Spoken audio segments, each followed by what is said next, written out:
And a few years ago, I was in Portland. When we were in Portland, Rabbi Feldman came out and was scholar in residence for Shabbat, and he shared some of his own experiences during the Yom Kippur War, during Yom Yerushalayim. So without any further ado, I just want to introduce you and thank you. I think we can't hear you.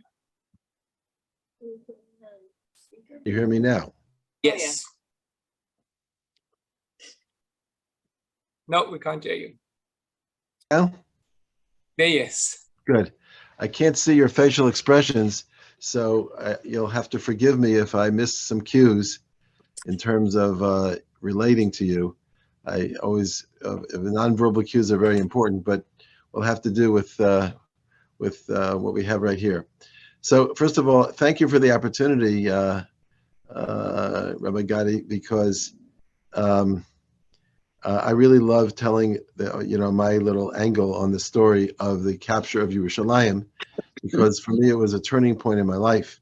I was almost 13 years old. We had been in Israel for almost a year. Some of you may have read my father's book called The 28th of Iyar, which has tomorrow's date on it, the 28th of Iyar, the day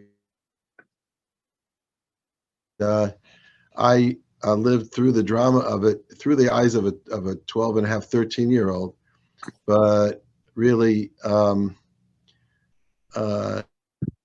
understate. Maybe I should say the other way. I can't overstate how much of an impact it had on me. So first, let me just give you a description of what things were like before the war, which means that while we spent the year in a suburb of Tel Aviv, Bnei Brak, we traveled to Yerushalayim on a number of occasions to be in Yerushalayim, just to visit Jerusalem. Jerusalem before the war was a divided city. We were aware that the Jordanians controlled the old city. We could see the old city from a distance, meaning the walls around the old city. We would go to Har Zion, Mount Zion.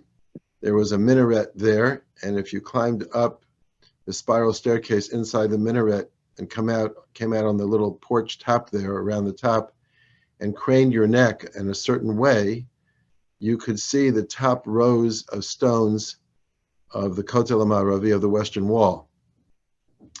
And we were also told, be very careful, because sometimes the Jordanian soldiers like to take pot shots at people. Because we were only a few dozen yards away from no man's land, which on Har Zion separates Har Zion from Zion Gate, as one of the gates to the old city, which of course was not used because there was a no man's land there, but that's how close we were, but yet so far. We could not, of course, see Rachel's tomb near Bethlehem, but we were told that it was right behind a certain hill, and that if we drove to a certain area of Jerusalem, we might be able to see it. So that was what it was like before the war. So Yerushalayim was, the part that we controlled was a modern city, modern in 1960s times. Didn't have any of the skyscrapers or fancy hotels that it has now, but it was all new. It was all that which had been built outside the walls of Jerusalem, starting from the late 1800s. And certainly once Israel was declared a state in 1948, and they had no control over the old city at all, that's what we have. So we have a new city. Yes. You were visiting Israel. Your father was a rabbi in Atlanta, and he was on sabbatical. Or exactly. My father was on sabbatical. He was a professor of English at Bar Ilan University, and I was studying in a regular Israeli religious school in Bnei Brak. And this was towards the end of our year. We were about to go back to America to end the year when the crisis began in late May, beginning of June. Actually, I would say, shouldn't say that. It was really early July. We were supposed to leave by ship. We had a round trip ocean liner trip for our family. The Greek lines used to go to Israel, the SS Anna Maria, the SS Olympia. And as the crisis developed, everybody wanted to know, are we leaving? Because you're going to leave anyway. You might as well leave before a war starts. And for reasons that my father and my mother cannot explain, they just felt they didn't want to leave. They couldn't leave. They wanted to be around with other Jews in a time of trouble. And we did not leave. And I thank God now that we did not, because the experiences in the war were just amazing. So first of all, we were, like I say, not in Jerusalem, but starting from Monday morning of that week, that would be June 5th, which is really the 26th of Iyar, 2 days before the capture of Jerusalem. There was absolutely no discussion whatsoever about capturing Yerushalayim. All there was a discussion of how we're going to protect ourselves from the onslaught of the Syrians, the Jordanians, the Iraqis, and the Egyptians who were surrounding us and threatening to push us into the sea. As a youngster, I had my own portable radio and a shortwave radio, and I heard the Hashemite kingdom of Jordan coming to you from Jerusalem, broadcasting in English, saying quite openly, we are going to push the Jews into the sea. And I heard Radio Cairo saying the same thing. And without the perspective that you and I have now, having seen Israel grow into a military power, at that time it was quite scary. And there were actually in Tel Aviv, near Bnei Brak, actually saw them because my father was volunteering to help out on the home front while the soldiers were drafted and while the men were out in the front, and therefore they needed a lot of driving. We had an American car, just one of the reasons we came by ship, because the car came with us in the hold of the ship. So down in Tel Aviv, there were thousands of body bags and graves being readied because they assumed if and when a war broke out, there'd be thousands of casualties. That was the mood beforehand. I just want to mention this before we get to the actual Jerusalem part.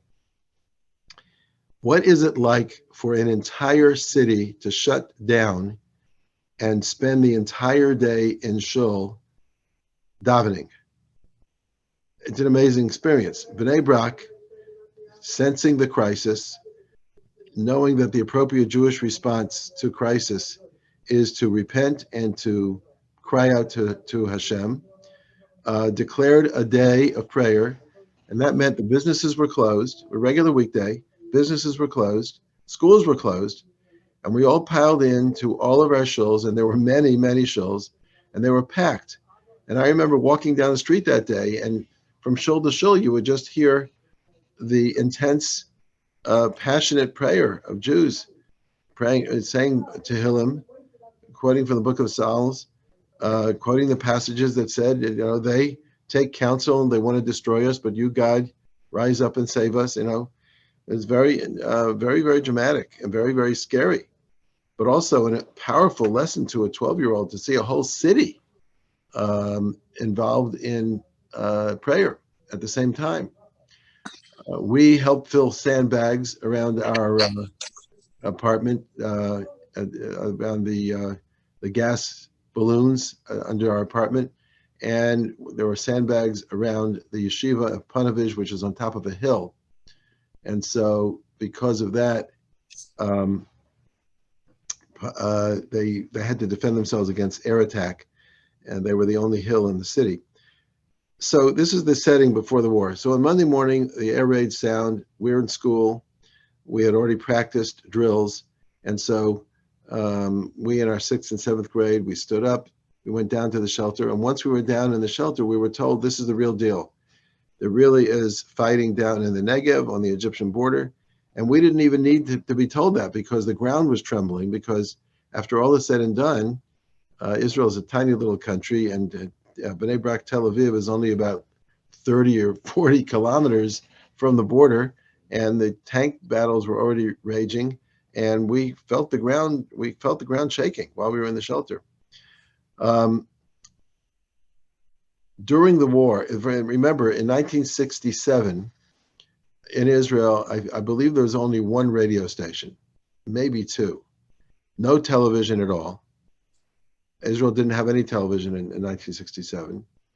The source of news was Kol Yisrael, the voice of Israel, and every hour, on the hour, there'll be a high-pitched beep on the radio, beep, beep, beep, much like the BBC.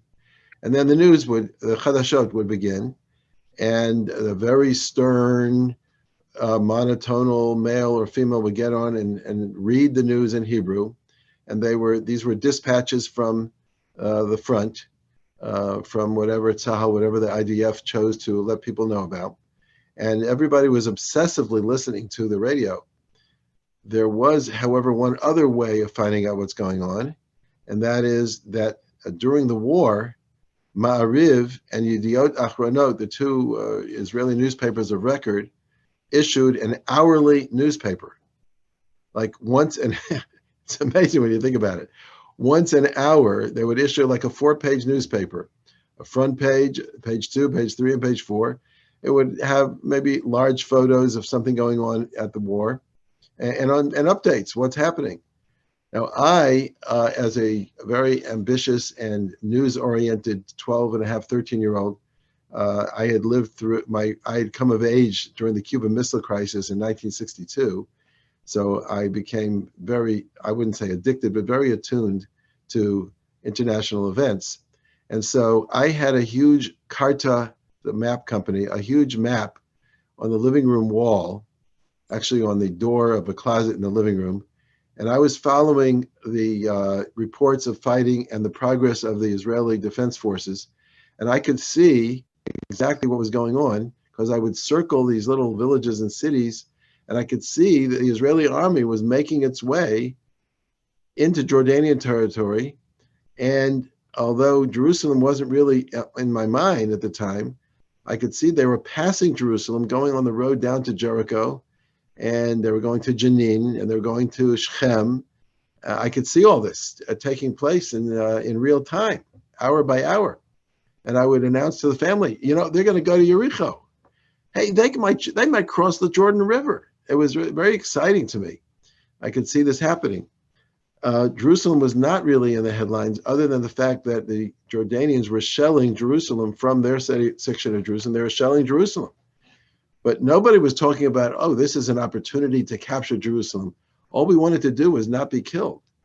And there was history will record, this I didn't know at the time, of course, but history will record that there were great debates in the cabinet about whether or not they ought to make a move on Jerusalem. But after a while, it became impossible not to. They had to. They had Jerusalem surrounded. Anyway, on Wednesday of the war, by then we knew that the Egyptian Air Force had been almost totally destroyed, hundreds of planes destroyed on the ground. There wasn't much of an air raid threat anymore.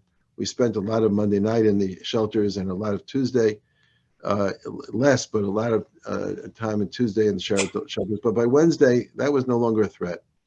And I remember, yes. Can I just ask you, do you remember Levi Eshkol's famous speech where he was mumbling? Did you listen to that itself? Yes, I was not sophisticated enough to discern that was a mumbling, fumbling, weak speech, especially because it was in Hebrew, and although I spoke a conversational Hebrew very well with my friends, this was formal Hebrew, and I didn't really get. I heard it. I remember hearing it, and I remember vaguely my father making some comment after the speech, but don't remember much about that. No, don't remember much about that.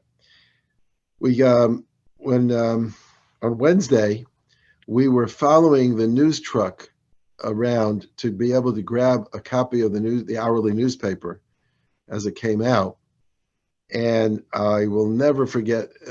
I can't even talk about it now without coming to tears. But I remember following the truck, and they were going to stop and drop a pile of paper on the sidewalk, and then you're supposed to pick one up and drop 10 agurot somewhere. And the pile of papers is put there on the sidewalk, and I jump out of the car. My father pulled up against the curb. I jump out of the car, grab a copy, and there it says, Har Habayit B'Yodenu. The Temple Mount is in our hands. And then it said, Hama'amad Lo Tzipinu Alpayim Tzana, the moment that we've been anticipating or waiting for 2,000 years. And I believe, that could be my mind is playing tricks on me, but I believe that's where the picture of the soldiers standing at the Kotel appeared. I'm not sure. I think that might have been a little bit later. Anyway, that night, there was a radio broadcast live as I think it was Emic Perry, made his way into the old city with Israeli troops towards the Kotel. And I remember I do remember that we were still blacked out. It was still Wednesday night. We were still blacked out, or maybe for abundance of caution. But I remember we were not in the shelter, but we were in our living room with the lights off, listening to the radio broadcast, as he says in Hebrew, "I am not a religious man, but right now I'm touching the Kotel." And I remember he was very emotional at the time. I think you could probably get that broadcast somewhere on YouTube. I assume you could. And then we heard the shofar being blown. Later, I'm told it was Shlomo Goren, the chief rabbi of the Israeli Defense Forces at the time, went on later to become the chief rabbi of Israel. Shlomo Goren was sounding the shofar. And then I remember, I'm pretty sure it was Goren himself reciting Kaddish for the soldiers who had perished fighting for Jerusalem. And that was an unbelievably emotional moment, that we realized that people had died in order for us to get to Jerusalem. It was surreal. Nobody was thinking, "Oh, we're going to have Jerusalem in our hands for eternity, or for the next 10 years." Or it was just, what? Israeli soldiers at the Kotel? Har HaBayit is in our hands. It was surreal. It was too huge an event to think about in terms of its implications. It was like the lunar landing without any preparation for landing on the moon. Just, there are people on the moon, there are people at the Kotel. It was just shocking. So shortly after the war, we decided, we knew we had limited time in Israel because we were leaving back for America soon. But after the war, we decided we're going to go up and see what we can see. The territories had not yet been opened to civilians, but so that means you couldn't get to Beit Lechem, to Rachel's tomb. You couldn't get to Ma'arat HaMachpelah, to the tomb of the patriarchs in Hebron. Certainly couldn't get to Yericho, and so on and so forth. None of these territories were open. There was a pathway that was open, so you could walk from Har Tzion through Dung Gate. Through Dung Gate to the Kotel. And that was all. So we were certainly going to do that, but we had a car, and my parents decided that we're going to try to see if we could penetrate into the occupied territories, which is at the time really kind of risky, because even the path from Har Tzion to the Kotel was very, very carefully demarcated, because there were still landmines that the Jordanian soldiers had put out in the no man's land, and we were warned, do not get off the path. And we saw people going around with Geiger counters looking for landmines and stuff like that on the side of the path. So we come to Jerusalem, we went to the Kotel. I have to tell you that this was, in a certain sense, one of the most defining moments of my life, because I was a child, and that, there's no question at that moment I discovered myself as an adult, because we came around this curve. At the time, as you know from the pictures, the Kotel there was an alleyway in front of it, because there were ancient houses built up almost against the Kotel. There was just a narrow alleyway where people would gather to daven, and there was a Jewish quarter. There were Jewish houses there, but then of course the Jordanians occupied that area for 19 years, and now the Israelis were anticipating huge crowds. And so they were bulldozing down the houses. The famous palm tree that you may have seen in old pictures, it's no longer there.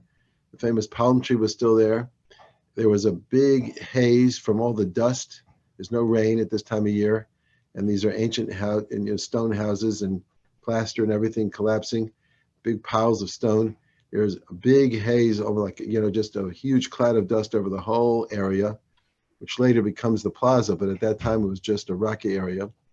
And come around the curve, and there I saw the Kotel, hundreds of yards in front of me.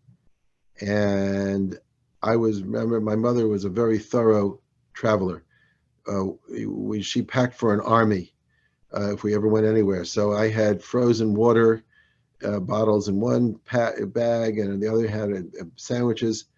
I just dropped them spontaneously and walked almost like in a trance to the kotel, and didn't have a sitter, but realized I touched the stones and realized that I have to say something.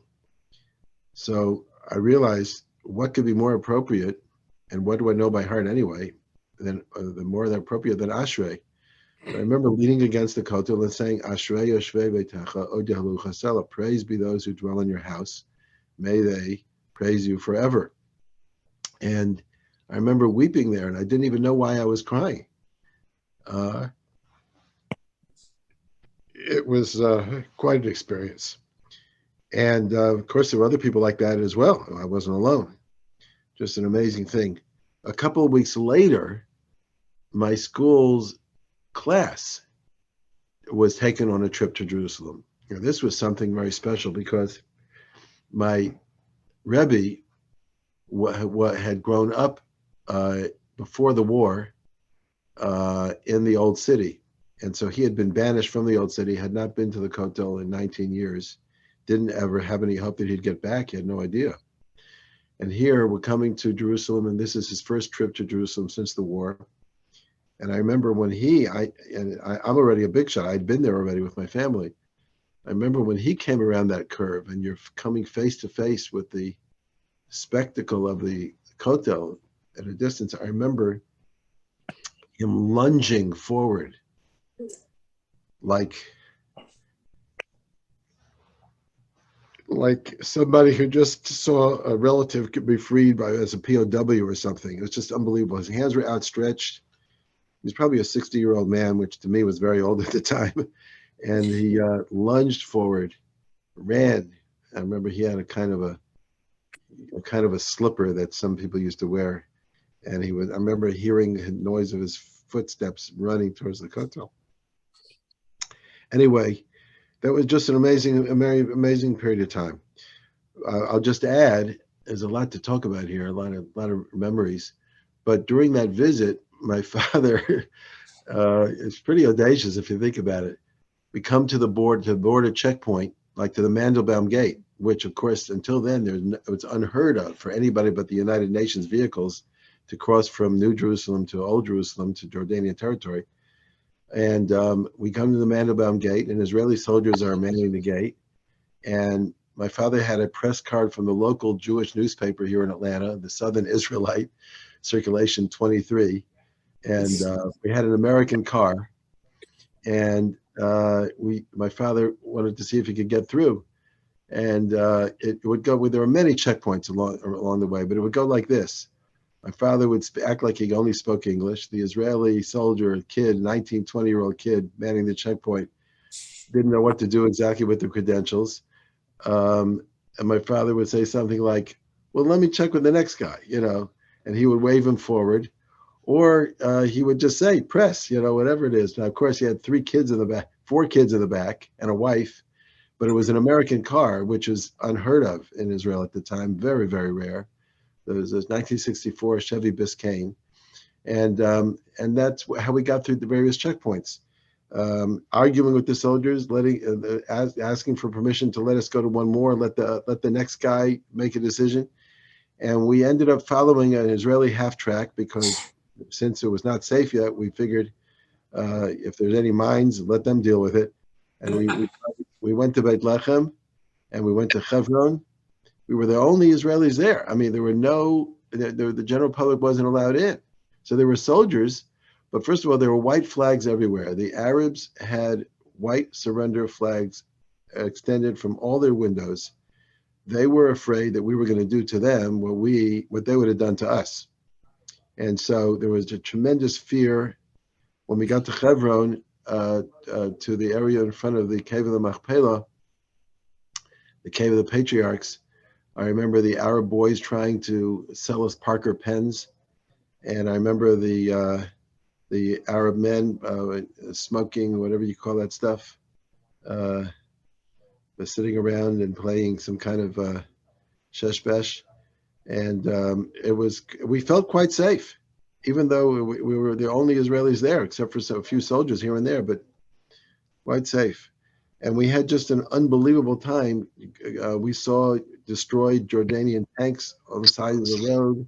We have in our basement here in Atlanta, we have a huge wooden box that was the casing of a artillery shell. We saw UNESCO food supplies in the Jordanian bunkers. We saw, all the evidence of an army that had been routed. Down near Yericho, we stumbled upon a whole lineup. I don't know, it looked like endless rows of tanks that had been captured. They were lined up there kind of on the road towards the Dead Sea from Yericho. Just an amazing experience for a 13-year-old.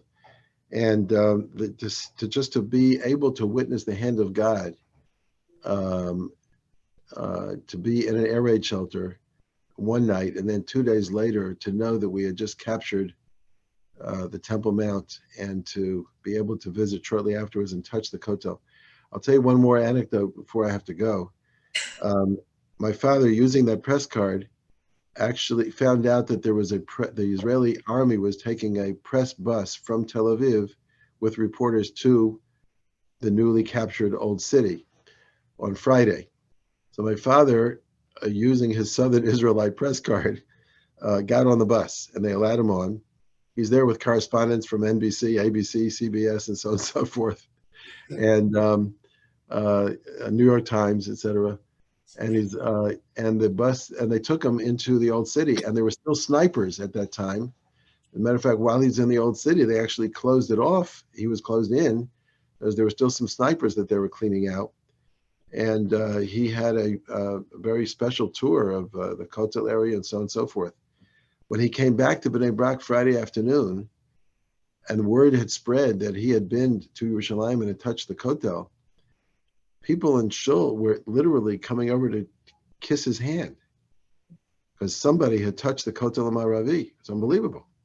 It was just an unbelievable thing. They were literally, and they were gathered around him, just, hey, tell me about it, But literally, grown men with beards kissing his hand. And then in the days after the war, before Shavuos, this was the 28th of Iyar. Shavuos was not 8 or 9 days later. Everybody was sure Mashiach was coming. I mean, it was in the street. People were talking about it in the street. They were talking about the miracles that they had witnessed during the war. The soldiers had come back from the front. They were telling about all kinds of crazy stories. And we were sure this is it. This is it. Mashiach's coming. So it's a little painful, because here we are 50 some odd years later. The Mashiach has not come, and we have trouble. And we're still not free of some of the hatred of our Arab cousins.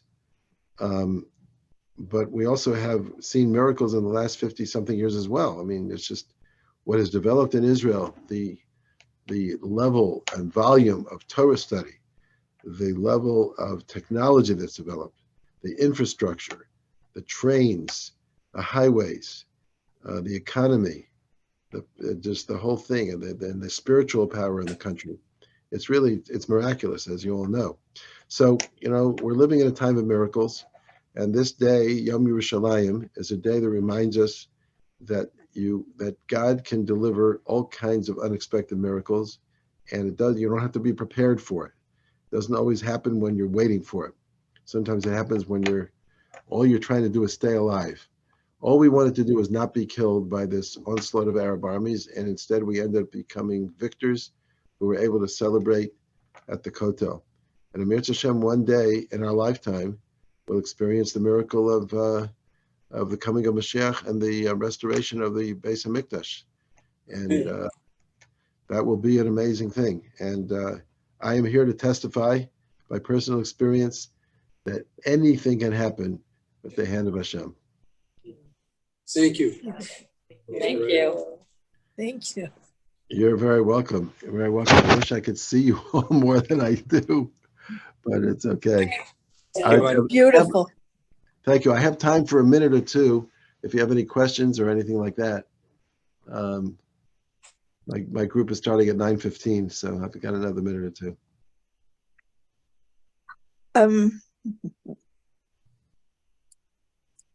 Bonnie has a question. Bonnie, go. I don't have anything. I'm trying. Oh, Amazingly. But it is wonderful to hear that the motion and the importance and the love is still with you, lo, these many years later. Yeah, I'm surprised myself. It's an amazing thing. It's literally a life-changing experience to be at the mercy, to be in a shelter, and then to experience all this and just the intensity of it, the drama of it. And then also just the fascination of it as a 13-year-old, it's cops and robbers. I mean, good guys and bad guys and sandbags and tanks and airplanes. But I was also at an age where I was developing a real personal relationship with our Creator. So it was just an unbelievable, for me, it was just an unbelievable, irreplaceable event. Yeah.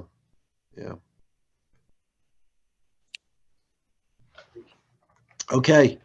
Thank you for giving me an opportunity to share my story. thank you so much Thank for sharing you. it. We really appreciate your time. Thank you. Okay, be well and enjoy your celebration, your program, and I hope it all goes well.